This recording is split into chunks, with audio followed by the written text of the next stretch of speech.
This is Dario Amodei, CEO of Anthropic, the company behind Claude, widely regarded as one of ChatGPT's strongest competitors. In May 2025, Amodei predicted that within 5 years, AI could replace up to 50% of entry-level jobs, pushing unemployment rates as high as 20%. But the story of Sean Kay, an American web developer, which went viral on the popular Zaptec portal a few months ago, shows that it's not just entry-level workers at risk. Sean had over 20 years of experience as a developer. A couple of years back, his employer began requiring staff to use AI tools like ChatGPT to boost productivity. At first, Sean and his colleagues welcomed the change. But it wasn't long before Sean and his entire team were laid off, replaced by AI.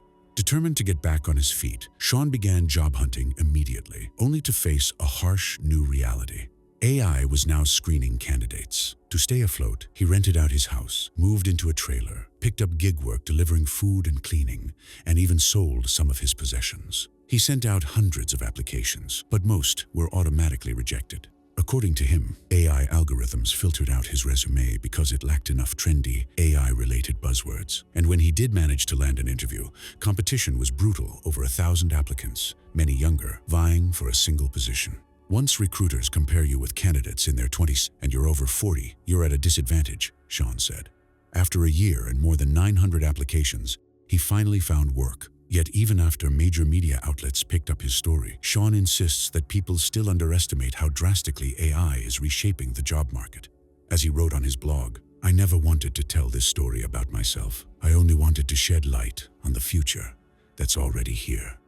A similar experience happened to Jane, a 45-year-old recruiter from the San Francisco Bay Area. She had spent 2 years in HR at a large tech company, earning stellar reviews and the expectation of a promotion. When management began introducing AI tools to automate resume screening, initial interviews, and candidate evaluations, Jane welcomed them as helpful assistants, not threats. But soon, she overheard that executives were building a fully automated recruiting system, one that could replace human recruiters entirely. Jane dismissed the idea. Recruiting, she thought, was about understanding people, something no machine could replicate. Then, the AI system went live. The very next day, Jane was laid off. Her position was eliminated to increase efficiency and reduce costs. Finding a new job proved even more jarring. During one interview, Jane realized she wasn't speaking to a human at all. When the video call began, an AI avatar appeared, asking her questions with cold precision while giving vague, generic answers in return. The system analyzed her responses in real time, comparing her performance against tens of thousands of other candidates. It didn't just assess her qualifications, it evaluated her tone, emotions, and facial expressions. Jane realized she wasn't competing with other humans anymore. She was playing by an algorithm's rules. These are just 2 stories among thousands that have surfaced in recent years. And I understand why many dismiss them with skepticism. After all, they're just strangers losing their jobs, and the reasons may seem vague. But here's the truth. This topic is far deeper than it appears. It's not just about lost jobs. It's about what happens when consumers themselves, the people who buy products and drive economies, are replaced. And analyzing this issue has been one of the hardest tasks I've taken on. You'd think that after discussing consciousness, digital immortality, and the existential risks of AI, nothing could feel more daunting. But the topic of the future economy has proven not only more complex, it's darker. Soon, you'll see why. First, let me explain why analyzing the economy of the future is far from simple. Over the past few years, many once credible predictions have aged poorly. Forecasts made just 7 or 10 years ago already feel laughably outdated. Some were shattered by the COVID pandemic, which overturned countless assumptions. Others simply didn't anticipate the sudden rise of powerful neural networks and their lightning-fast integration into our daily lives. And still, others were rendered obsolete by sweeping geopolitical upheavals. Watch an economist interview from 2019, and you'll quickly see the world has changed so dramatically in just few years that much of what was once said is not only irrelevant, but almost absurd. The research on this topic is also deeply flawed. Many studies are narrow in scope, focusing on 1 or 2 variables while ignoring the staggering complexity of real-world economies and societies. When researchers attempt to scale their findings, uncomfortable questions inevitably arise. Another issue, most sources focus on a single economic theory or model. High-quality comparisons of multiple models weighing their strengths, weaknesses, and long-term implications are hard to find. To glimpse even a small spectrum of possibilities, you have to sift through mountains of materials in multiple languages. And the quality of these materials is often questionable. Popular studies, essays, and interviews frequently blur the line between evidence and opinion. Authors confidently paint a picture of how things will be, but often gloss over the mechanisms required to get there or conveniently omit the downsides of their vision. This makes it difficult to imagine what the transition period between models might look like, a phase that could be more important and more dangerous than the end goal itself. Finally, economics is deeply political, inherently social, and inseparably tied to cultural traditions, historical wounds, and personal experiences. Money isn't just a topic, it's a sore spot. Debates about economic systems quickly escalate into ideological wars, and separating facts from emotions becomes nearly impossible. In short, today's topic is controversial, multi-layered, and guaranteed to spark debate. I'm fully aware that nearly every statement I make could be challenged, and I'll even challenge some of my own ideas along the way. So, if you find yourself disagreeing with me, don't rush to hit dislike. Instead, share your perspective in the comments. That's where this conversation becomes truly valuable. But enough disclaimers, let's dive in. Chapter 1. It's happening. In 2024 alone, the largest tech companies laid off an estimated 152,000 employees, a number reported widely in the media.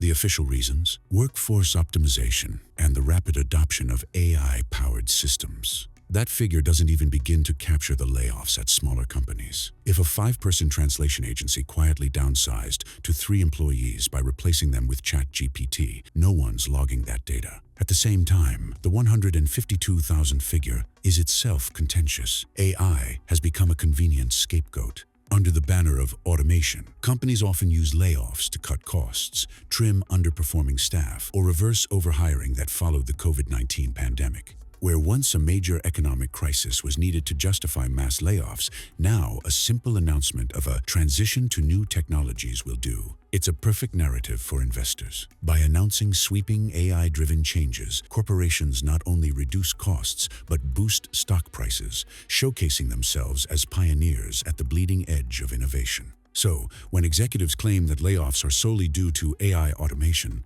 that's not always the full story. But it would also be naive to pretend that sometimes it isn't.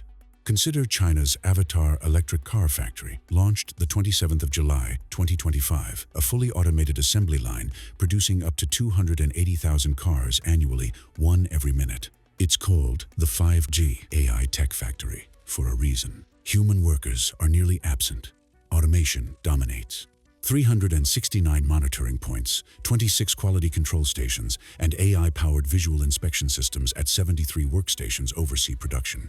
Robotic systems handle assembly, from panoramic roofs to glass panels and doors, while autonomous vehicles deliver parts along the line. Each station has a digital interface with task lists, component data, and step-by-step instructions. The factory can produce 1,280 unique vehicle configurations without slowing down production. Meanwhile, humanoid robots are debuting at BMW plants, assisting with large-scale assembly. Amazon warehouses now use robot fleets to move goods and robotic arms to sort packages, commonplace, employees say. Tesla's Optimus robots are training to join assembly lines, fulfilling Elon Musk's vision of minimizing human labor. And it doesn't stop there. Robots deliver parcels, serve food, clean homes, lay tiles, and even learn to cook. Waymo's autonomous taxis, owned by Google's parent company, Alphabet, already complete 250,000 driverless rides a week, and the fleet is expected to grow from 1,500 cars to 35,000 in the coming years. The robotics revolution hasn't fully arrived yet. Most of these projects are pilots and prototypes, but the trajectory is undeniable. Companies dream of replacing as much human labor as possible, and they see automation as a top priority. Robots aren't cheap, but they don't unionize, demand better working conditions, or spark PR scandals over wages. They reduce recruiting needs, slash insurance costs, and allow corporations to open and shut factories worldwide without reputational fallout. And that's before considering the explosive efficiency gains and potential for unlimited scaling even in sparsely populated areas.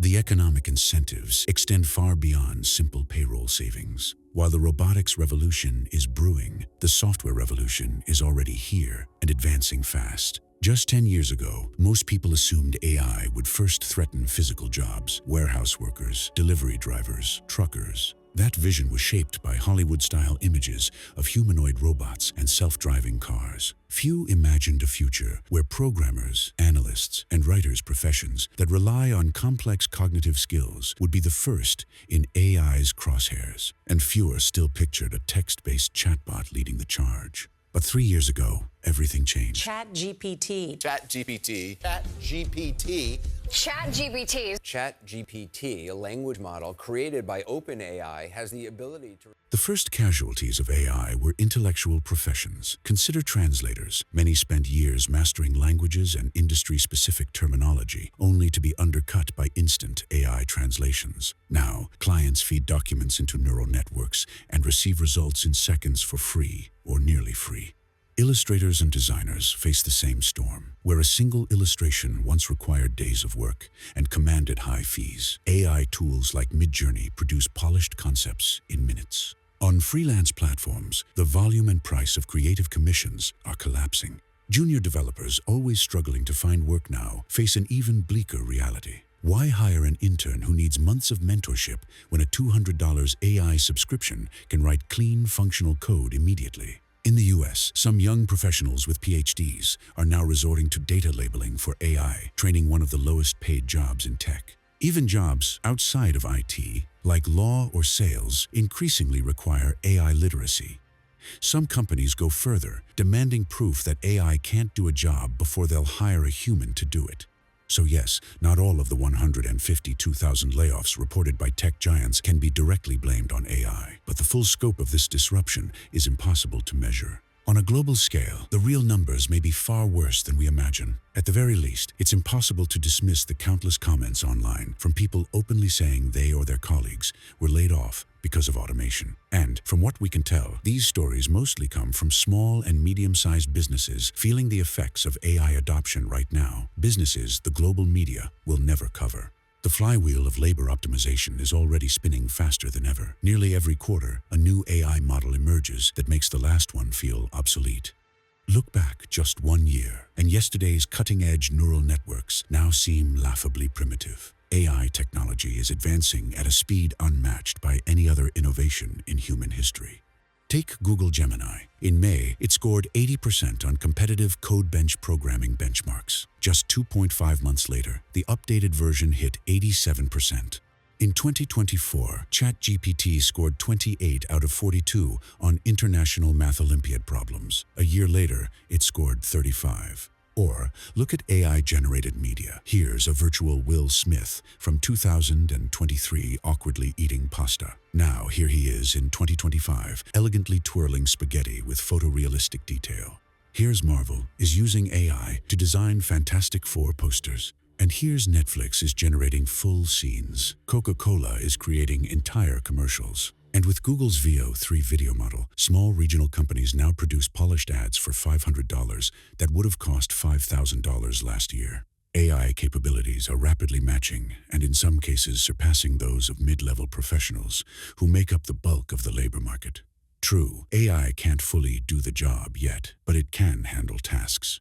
And that's enough for many companies to cut their workforce, keeping only their top talent and handing those employees subscriptions to AI tools instead of new colleagues. Forward-thinking entrepreneurs are optimizing staff preemptively. Not when there's no government regulation of AI-driven workforce replacement, no fines, no sanctions, and virtually no public backlash. Meanwhile, tradespeople, builders, plumbers, welders watch from the sidelines, chuckling at the plight of office workers.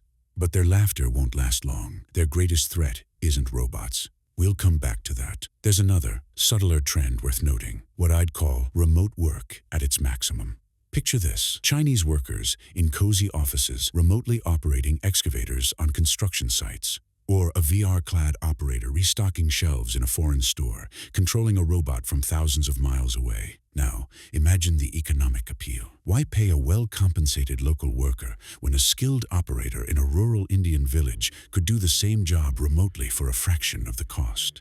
Even more chilling, while humans train these robots, AI learns in parallel, preparing for a future where no operator is needed at all. These shifts are no longer speculative. They're happening right now, and this is only the beginning.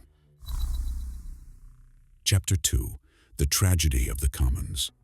This is a good time to revisit Dario Amodei's forecast, predicting 20% unemployment in the United States due to AI.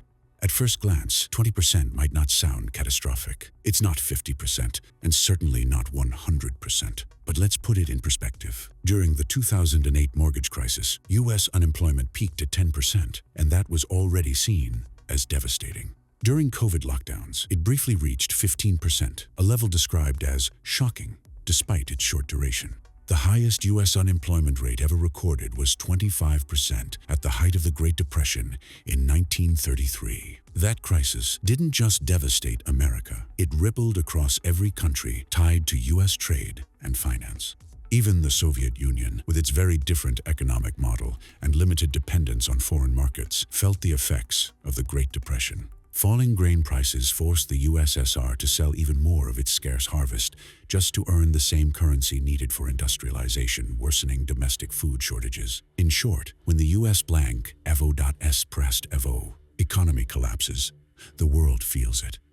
This time, however, a Great Depression-level event could unfold simultaneously across multiple developed economies. China, the second largest global power, isn't just competing in the AI race, it's determined to win. China's government is pouring enormous resources into automation and AI. This isn't just about gaining a technological edge. It's a matter of survival. The chip trade war with the US is one example of this economic and geopolitical struggle. And even though China has historically relied on its massive workforce, it's now racing to automate faster than anyone else.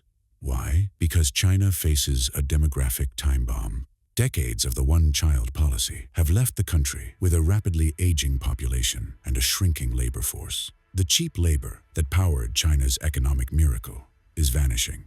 By 2030, growth could slow from 5% to 3%, or even turn negative unless radical measures are taken. Automation isn't optional, it's a lifeline. At the same time, China is trying to escape the middle-income trap. That's when a country becomes too expensive to compete with low-wage economies, but not advanced enough to compete with high-tech giants like the US or Germany. The only way forward is a leap from mass-producing others' innovations to becoming a leader in robotics, AI, and advanced tech. This is why China's stakes are so high. And while China pushes ahead, the EU is also building massive data centers, rolling out AI in government agencies, and scrambling to keep up. National leaders understand where this is heading. But history shows that when strategic goals are set from the top, ordinary people often bear the heaviest costs. This is a revolution being driven from above. And it brings us to the concept of the tragedy of the commons.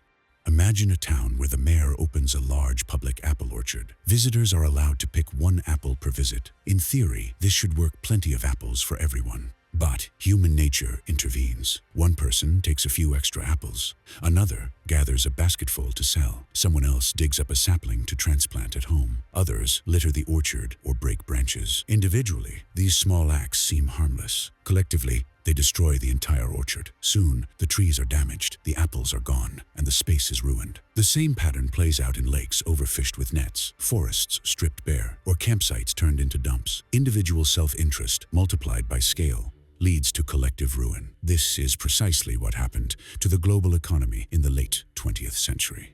Starting in the 1970s, corporations began relocating production to developing nations, where labor costs were drastically lower. By the 1990s and 2000s, with the rise of the internet, this outsourcing trend exploded. Manufacturing, customer support, advertising, even software development moved overseas. Any company that resisted quickly became uncompetitive. Competitors who outsourced could produce the same goods for half the cost. Those who didn't either went bankrupt or were absorbed. Each company acted rationally, cutting costs, boosting profits, but collectively, they hollowed out their home economies. This led to deindustrialization, mass unemployment, and dangerous dependence on foreign supply chains. The resource being depleted wasn't apples or fish, it was the economy itself. Now, as countries scramble to rebuild manufacturing, they face enormous challenges. China, India, and Indonesia hold unprecedented leverage, dictating terms to former economic superpowers. The US has responded with massive investments, like the CHIPS and Science Act,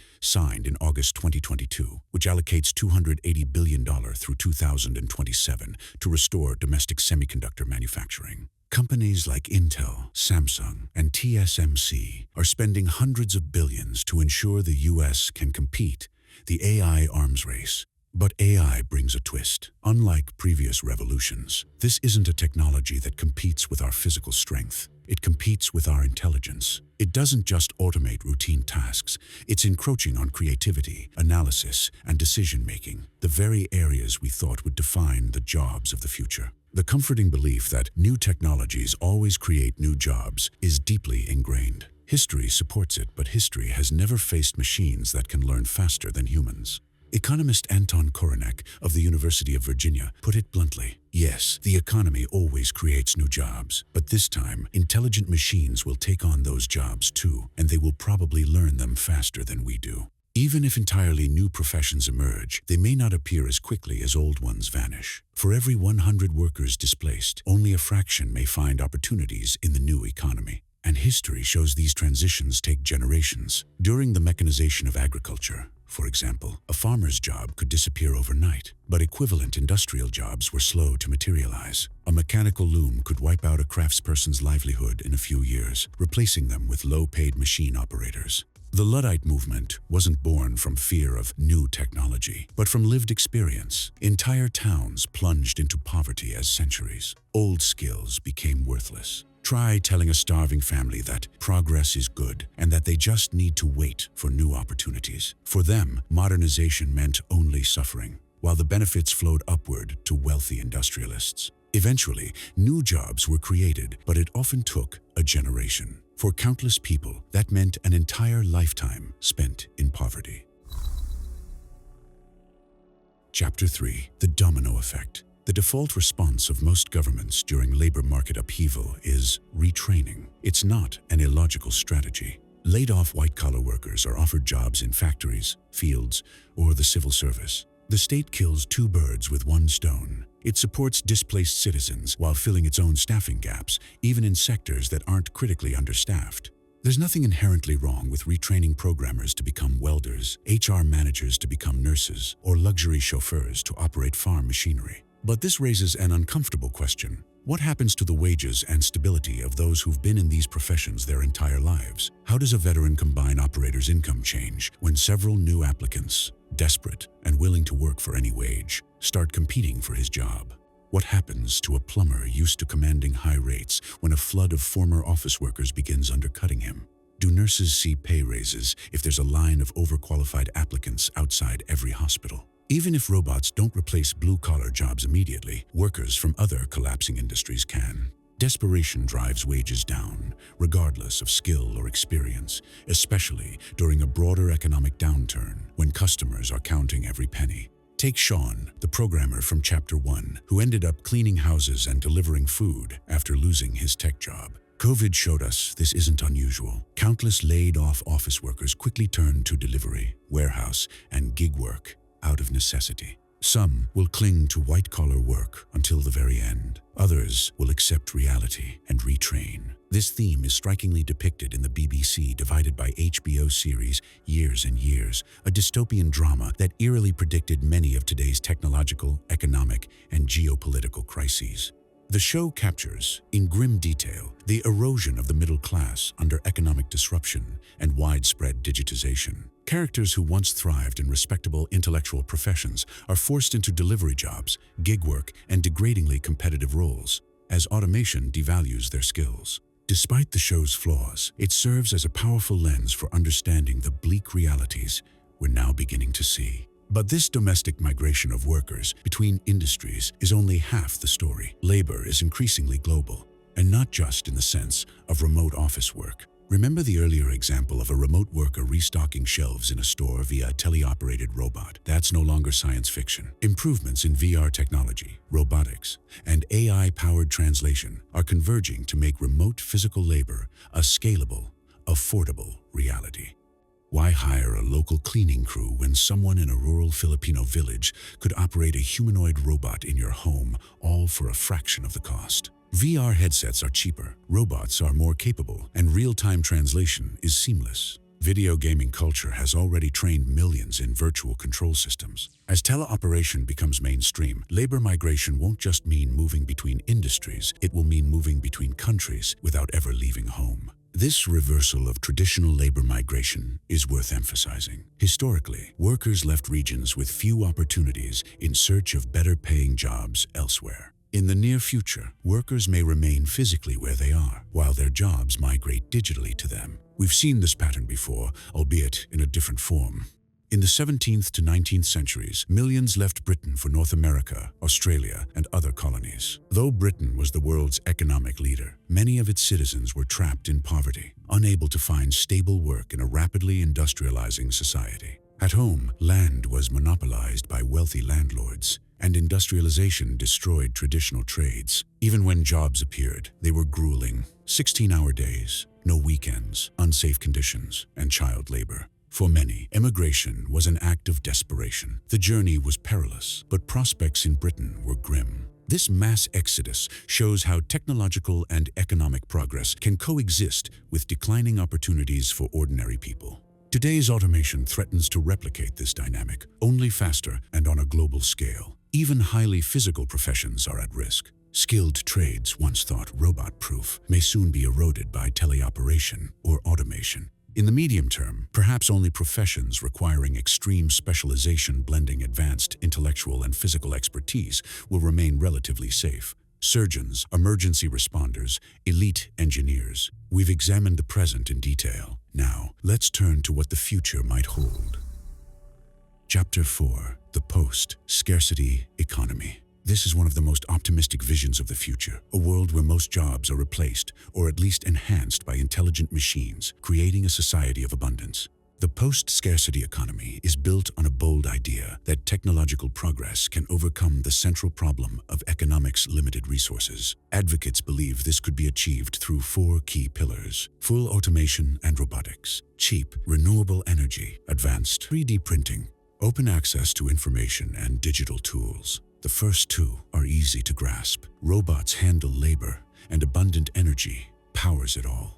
But 3D printing may seem like an odd inclusion until you consider its potential to manufacture complex objects on demand, bypassing supply chains, raw material bottlenecks, and logistical costs. Entire houses can now be printed in a matter of days, reducing costs and giving customers unprecedented customization options. And this isn't limited to housing. The same principle applies to infrastructure, vehicles, and everyday products.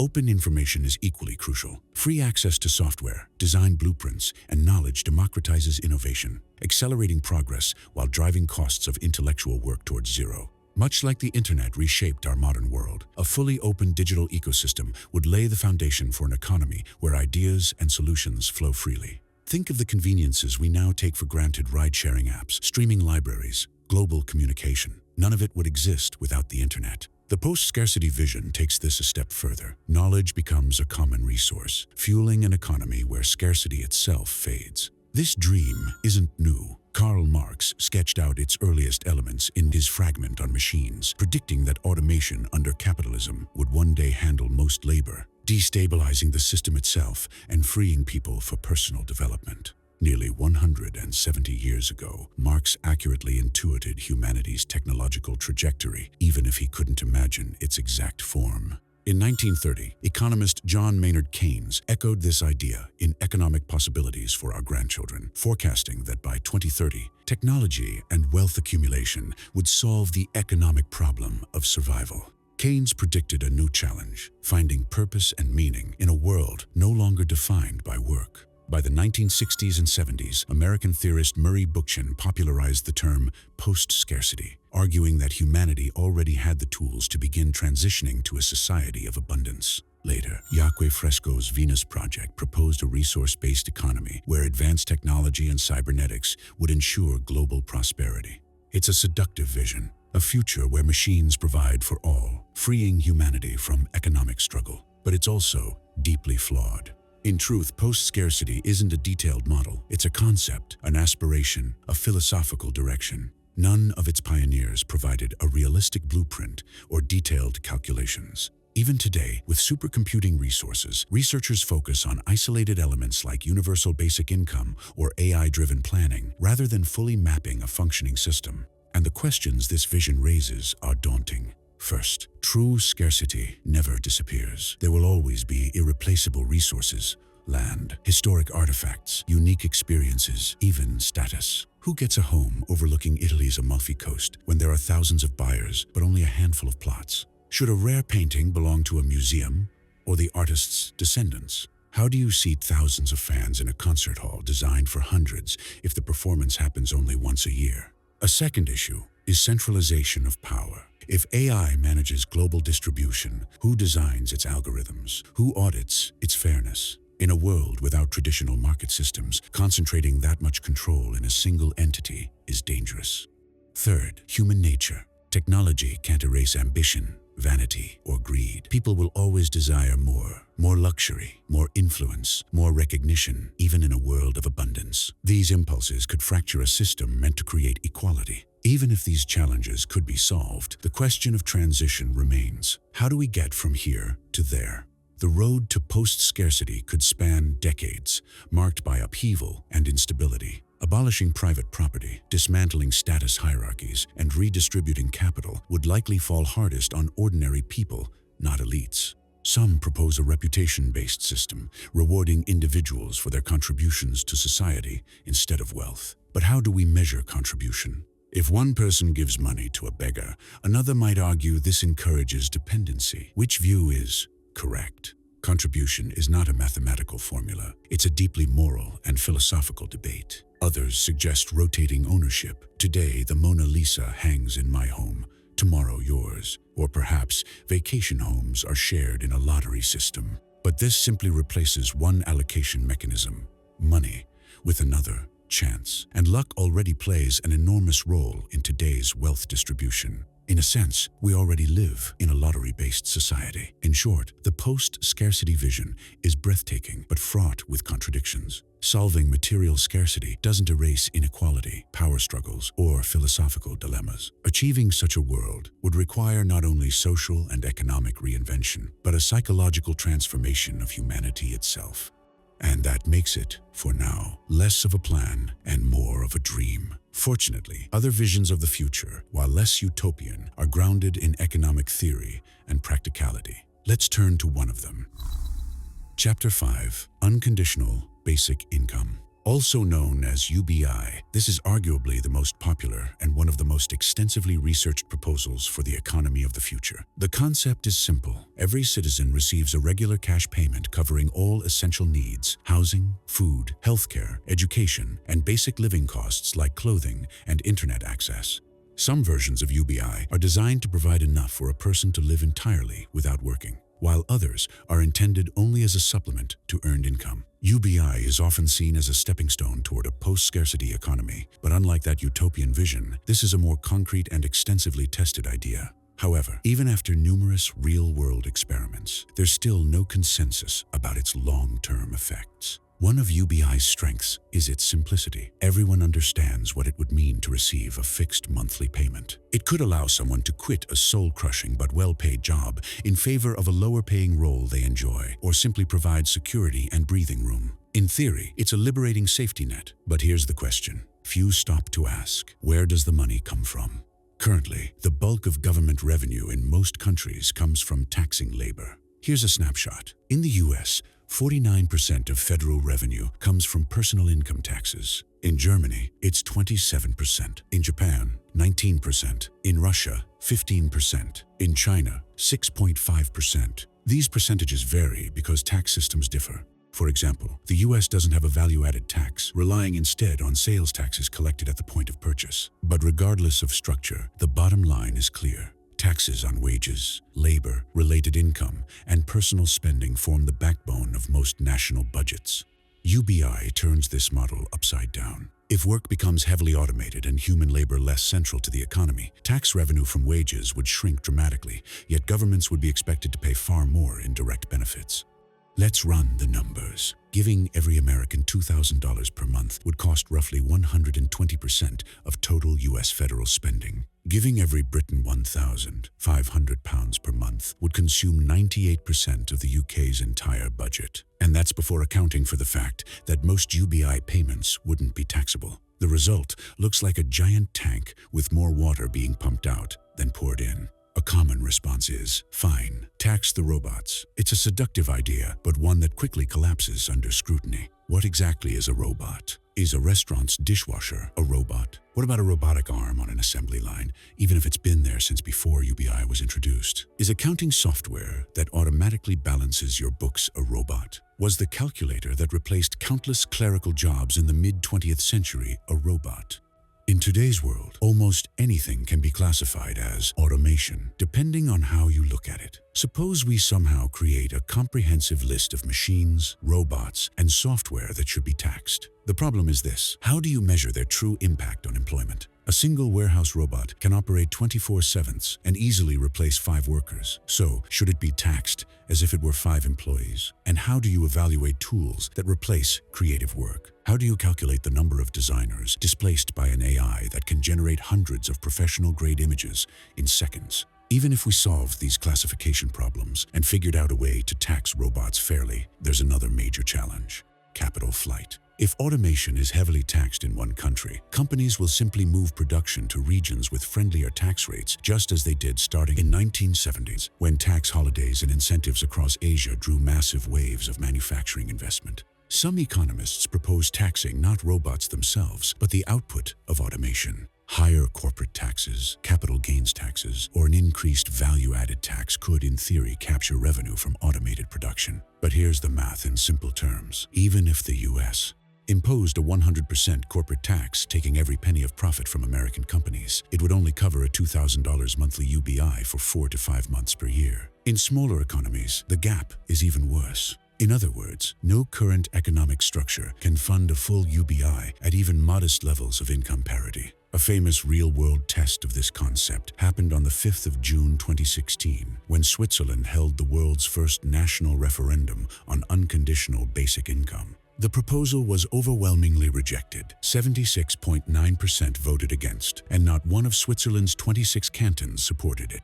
The suggested payments were 2,500 Swiss francs, about $2,550 per adult per month, and 625 francs per child, roughly 56% of Switzerland's median income. Implementing this program would have cost 208 billion francs annually, about 1/3 of the country's GDP and 3 times the federal budget.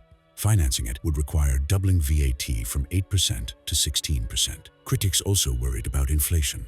With such large payments, rent and consumer prices would inevitably rise, nullifying any benefit while adding heavy new tax burdens. Many Swiss voters recognize this as a zero-sum or even negative-sum game. The extra income would be cancelled out by inflation and higher taxes. And this isn't just a Swiss problem. Virtually every developed or developing nation has seen the same cycle. When incomes rise broadly, so does the cost of living. The only way to prevent this inflationary spiral would be to make UBI the sole source of income for all citizens, eliminating private earnings altogether. In that world, prices would have to stabilize within the limits of the universal payment. But this also means eliminating private enterprise and wealth accumulation. No renting out property, no stock market profits, no entrepreneurial earnings. Otherwise, a wealthy class would re-emerge, defeating UBI's very purpose. Put simply, a fully functional basic income system seems nearly impossible in a monetary economy, at least in the form we imagine today.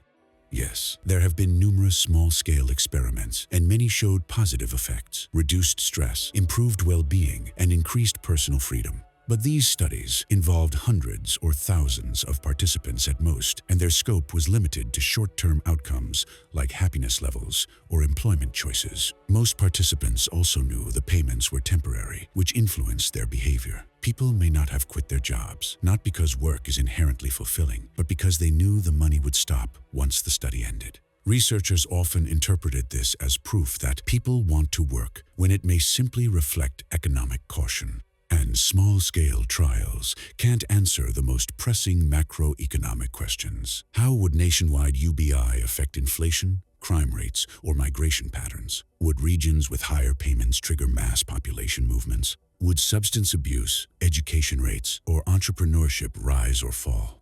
Testing these dynamics would require a massive real-world experiment, which is prohibitively expensive. One of the few serious attempts to implement UBI politically came from Andrew Yang, a 2020 U.S. presidential candidate.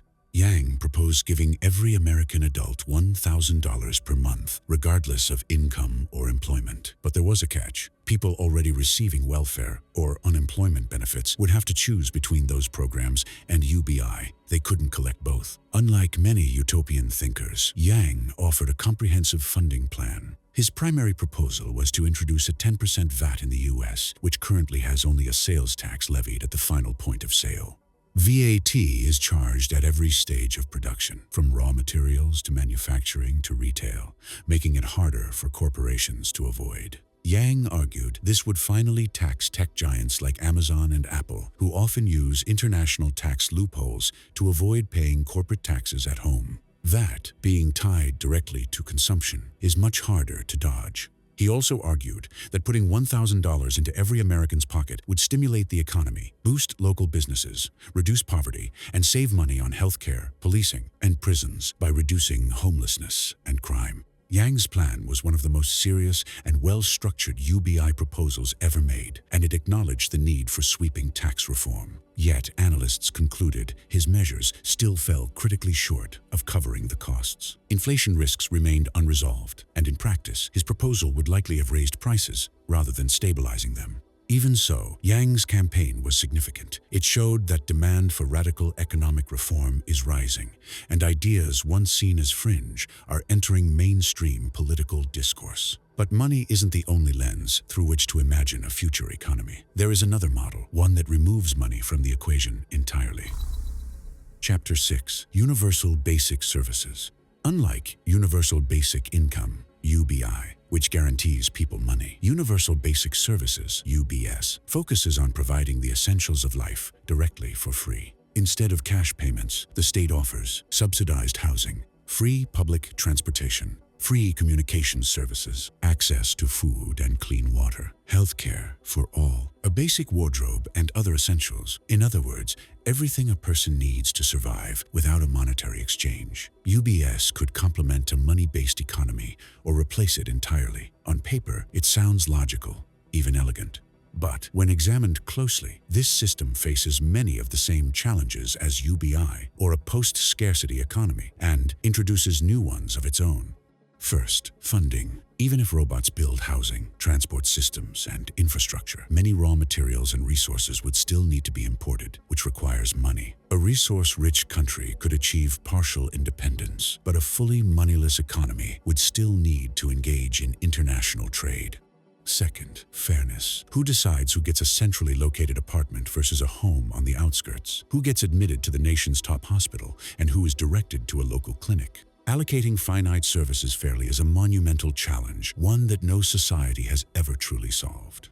Third, loss of consumer choice. UBS removes much of an individual's ability to decide where to spend resources based on their own priorities. People receive a preset basket of goods and services. Freedom of choice would only return if these services were tied to work activity, but with widespread automation reducing the number of available jobs, that would simply recreate inequality. Those lucky enough to hold jobs would gain access to premium goods or services, while others would be stuck with the basics, leading to class stratification and tension. Finally, centralization of power. Who decides what counts as basic? Who sets the quality standards? And will all citizens truly be equal, or will some inevitably be more equal than others? A UBS model risks concentrating massive power over resources into a single authority, creating the potential for economic totalitarianism. In short, Universal Basic Services is a fascinating alternative to UBI, but it doesn't escape its core pitfalls. It trades inflationary risk for a different set of problems: loss of freedom, bureaucratic inefficiency, unequal distribution, and centralized control. But if these models seem bleak, the next concept might be far more appealing and even inspiring. Chapter 7: Fully Automated Luxury Communism. Admit it, it sounds cool, right? Fully automated luxury communism, or Falk. The name alone feels like a sci-fi utopia. In essence, though, it's not so different from universal basic services just cranked up to maximum. The idea was popularized by British journalist and writer Aaron Bastani in his book, Fully Automated Luxury Communism. Bastani argues that automation, artificial intelligence, and renewable energy will eliminate resource scarcity, creating a world where labor is minimal or entirely voluntary, and everyone can enjoy a standard of living currently reserved for billionaires. Unlike traditional communism, which was built around the struggle to overcome scarcity, luxury communism is about the fair distribution of surplus. Bastani envisions that by 2050, technology will make resources effectively infinite and work optional. Robots and machine learning will handle routine labor, reducing the workweek to 10 hours or abolishing it completely. Cheap renewable energy, asteroid mining, and synthetic biology will wipe out hunger, poverty, and environmental problems. Humanity will finally move from the realm of necessity, survival, and competition to the realm of freedom and creative fulfillment. Sounds incredible, doesn't it? A future of endless abundance where life is art and no one worries about bills or burnout. But even luxury communists admit this vision comes with serious challenges. How do we manage the environmental consequences of such aggressive resource use? How do we handle elite resistance, entrenched power structures, and political upheaval, the same problems classical communism faced? And of course, there's the perennial question of who decides how resources are distributed and how centralized that power becomes. In short, FALC is by far the most utopian of all the economic models we've explored. It's a fascinating dream of a world where technology has freed humanity from work and want, but it's still a dream. Still, there's no harm in imagining a future of infinite leisure and luxury, right? That said, let's return to reality and explore more plausible scenarios. At first glance, automated capitalism might sound like a term invented solely to contrast with communism. Chapter 8. Automated Capitalism. At first glance, automated capitalism might sound like a term invented solely to contrast with communism, but that's not why we're discussing it. The truth is, this may be the most likely future scenario. Capitalism, largely unchanged in structure, but turbocharged by robotics, artificial intelligence, and other advanced technologies. Its foundations remain familiar: private property, profit, and market relations, and so do its darker elements. Class divides, wealth inequality, and the concentration of capital in the hands of a few corporations and elites. Not everyone sees this as dystopian. Mark Andreessen, co-founder of Netscape and one of Silicon Valley's most influential venture capitalists, is optimistic about this path. He believes the same technologies causing disruption will also solve the problems they create. Andreessen predicts an explosion in productivity as AI acts as a personal lawyer, doctor, teacher, and consultant for every individual. He envisions a world where AI drives such intense competition that prices plummet even to near zero for goods and services.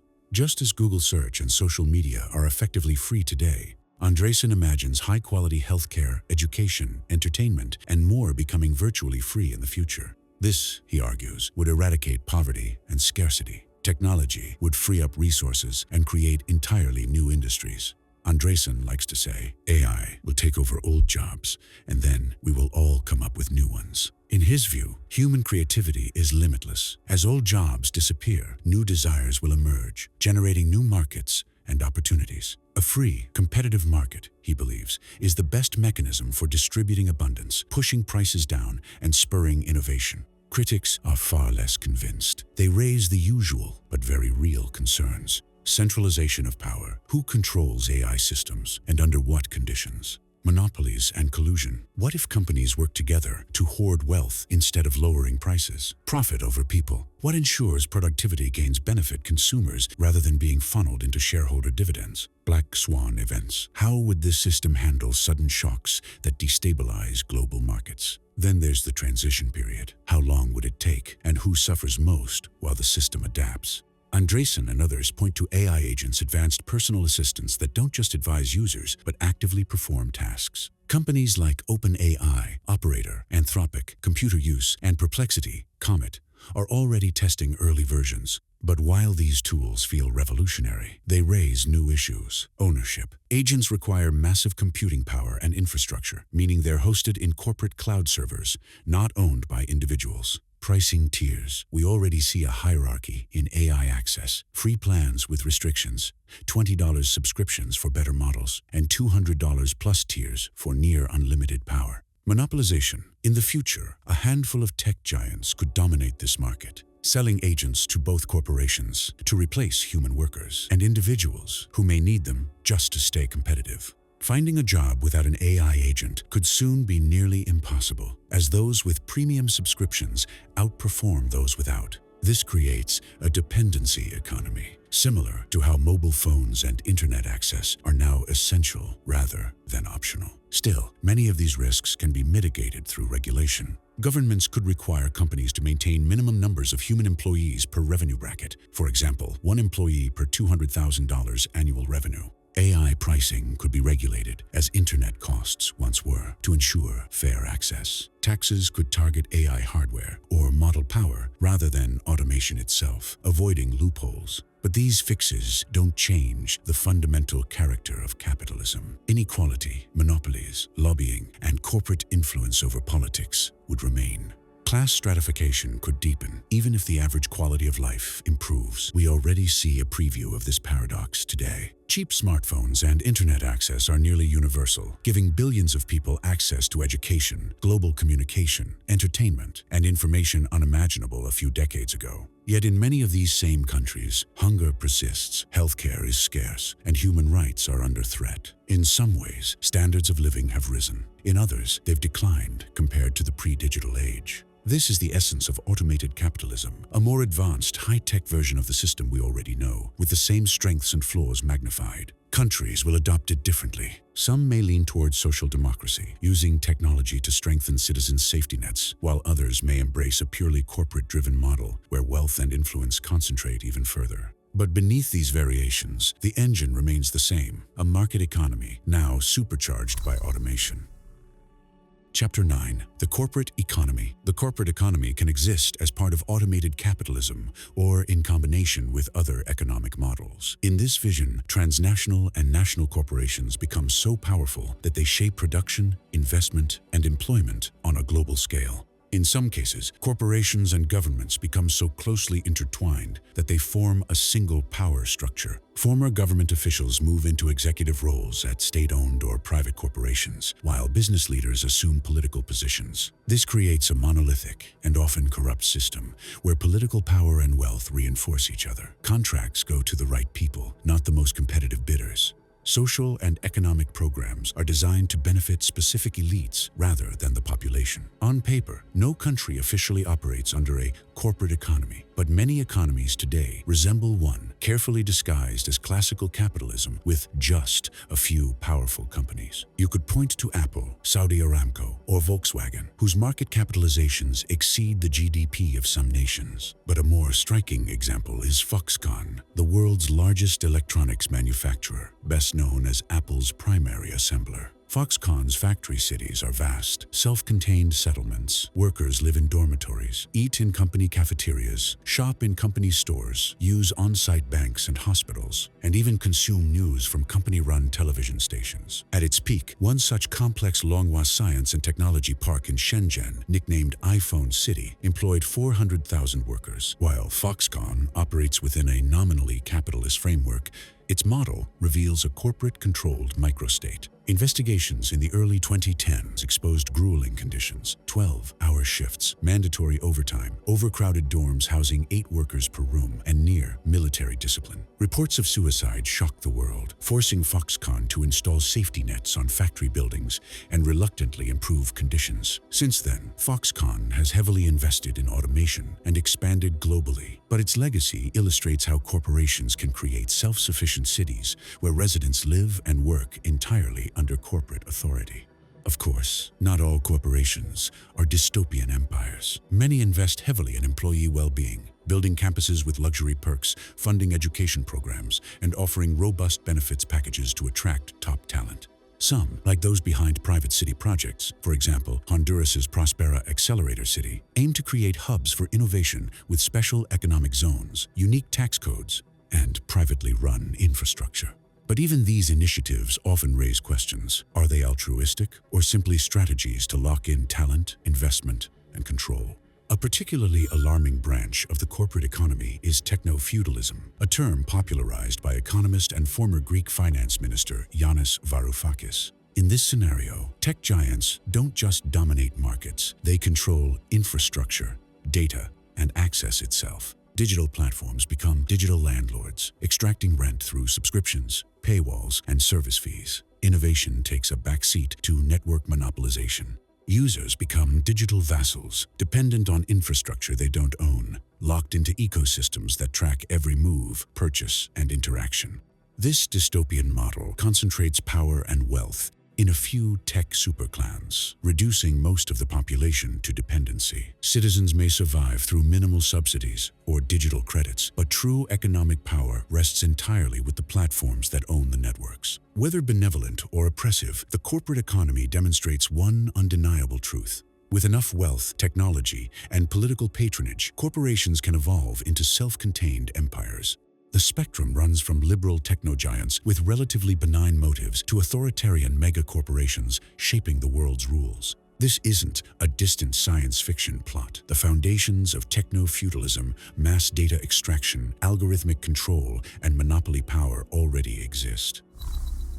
Chapter 10. The Freemium Economy. The freemium economy is a unique concept built around a business model you already know well, providing free access to basic services while charging for premium features. It's how platforms like ChatGPT or Spotify operate, offering a stripped-down version for free and unlocking advanced capabilities through subscriptions. The term was first applied to AI-driven economies at scale in 2018 by Sami Maroum, director of the Center for Innovation and Policy Initiatives at the French Business School INSEAD. Maroum envisioned a future where, thanks to widespread automation, most goods and services would be either free or freemium. The essentials would be universally available, while luxury or enhanced experiences would come at a cost. This model is already visible today. You might get a basic car for free under a long-term lease, but heated seats, multimedia, or engine performance upgrades would require a monthly subscription. Some automakers have already experimented with selling base model cars while monetizing features through software toggles. Streaming services, productivity tools, and AI assistants now routinely rely on this tiered access strategy. In a freemium-based world, production costs plummet as AI and robotics automate manufacturing, making it possible to distribute base-level products at little or no cost. Companies then monetize through advertising, data collection, or premium add-ons, turning free access into a funnel for profit. A parallel premium economy would coexist, a market for unique goods, services, and content that automation can't easily replicate. Traditional labor would shift from being a necessity to a path toward exclusivity. Basic needs, food, shelter, healthcare would be covered, but human work would grant access to luxury experiences and personalized products. However, this model isn't without its critics. Harold James, a Princeton historian and economist, warns that replacing widespread labor with leisure could lead to a stupidity economy, an atrophy of ambition, creativity, and intellectual growth. Just as technological conveniences have contributed to sedentary lifestyles and declining health, replacing meaningful work could erode motivation and curiosity. Others worry about an extreme corporate dystopia, where freemium models evolve into the worst version of capitalism. In this scenario, elite entrepreneurs would control access to premium services, rewarding themselves with vast profits while providing only minimal benefits to the masses. The dark side of the freemium future is hauntingly illustrated in the Black Mirror episode 15 Million Merits. In that world, most people live in claustrophobic digital cubicles, pedaling stationary bikes to generate energy and earn credits. Credits buy food, hygiene, and even the right to skip ads. Those unable to pedal are forced into humiliating, low-status jobs. It's a chilling vision of a freemium system taken to its logical extreme. Freedom stripped away, every interaction monetized. In general, this is not the most positive illustration of such a future, but let's add a little optimism to our review. Chapter 11. Space Expansion. At first glance, space expansion may sound like the most fantastical scenario we've explored, but is it really so far-fetched? Consider this. Only 57 years passed between the Wright brothers' first flight, a mere 12 seconds in the air, and Yuri Gagarin's historic orbit of Earth. Just 8 years later, Neil Armstrong set foot on the moon. Today, we already have the technology to begin large-scale exploration of our solar system. With AI accelerating innovation and driving costs down, the idea of mining asteroids or building orbital factories doesn't sound like science fiction anymore. It sounds like economics. The payoff, an almost unimaginable supply of rare and valuable resources. The Moon alone contains helium-3, a rare isotope that could power future fusion reactors. Asteroids such as 4660 Nereus, 1986 DA, and 2016 ED85, all within feasible reach, hold vast reserves of nickel, cobalt, platinum, and iron. Some estimates suggest that the combined metal reserves of just these three asteroids could exceed Earth's entire supply. History offers a striking parallel. The great voyages of Columbus and Magellan weren't driven by scientific curiosity. They were commercial ventures. Columbus's pitch to Spain was to find a faster route to Asia's riches by sailing west. Instead, he accidentally revealed the Americas to Europe, forever altering history. Magellan's expedition, seeking a Spanish-controlled spice route, became the first circumnavigation of the globe. These ventures were seen as dangerous, costly, and even foolish at the time. Yet they paved the way for global trade, industrial revolutions, and centuries of progress. Space exploration today may seem just as ambitious and risky, but its potential rewards could dwarf those of the age of discovery. The opportunities extend far beyond mining. Space offers new environments for manufacturing and science. In microgravity, we can produce ultra-pure semiconductors, advanced pharmaceuticals, and materials impossible to create on Earth. Take Z-band fiber optic cables, for example. On Earth, gravity causes imperfections that limit their performance. In space, these cables can be produced without such defects, making them capable of transmitting 100 times more data than traditional fibers. Space-based manufacturing could transform telecommunications, medicine, and high-precision electronics. And that's just one example of what low-gravity production could unlock. Space expansion could also address one of our central challenges, the loss of jobs to automation. Unlike Earth, space is limitless. Within a few years' travel, hundreds, perhaps thousands of asteroids are ripe for exploration. The Moon and Mars both hold potential for colonization. Even with advanced automation, these endeavors will need human ingenuity and oversight. From orbital factories to deep space missions and tourism, space development will demand infrastructure, creativity, and problem-solving skills that AI cannot fully replace. What seems like science fiction today could soon become a cornerstone of civilization's survival and growth.